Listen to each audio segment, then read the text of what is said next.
আমাদের যে তেলের যে ডিপোগুলো, তেলের ডিপোগুলোতে তেল ভরা, একেবারে উপচে পড়ছে, তেল রাখার মতো অবস্থা তেলের ডিপোগুলোতে নেই।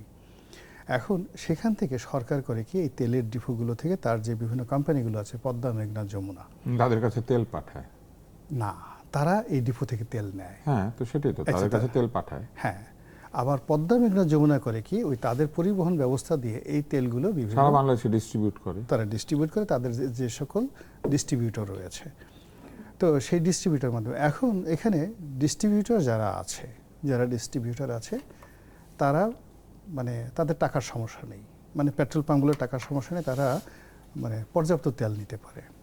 আবার অন্যদিকে যে ডিপোগুলো রয়েছে, যেটা বিপিসি ডিপো, বাংলাদেশ পেট্রোলিয়াম কর্পোরেশনের ডিপো, সেখানে তেলের কোনো অভাব নাই।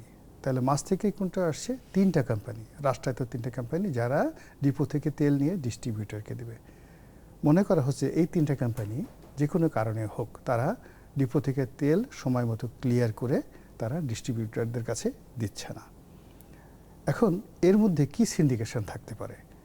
এটা নিয়ে কিন্তু তো সরকারি কোম্পানি।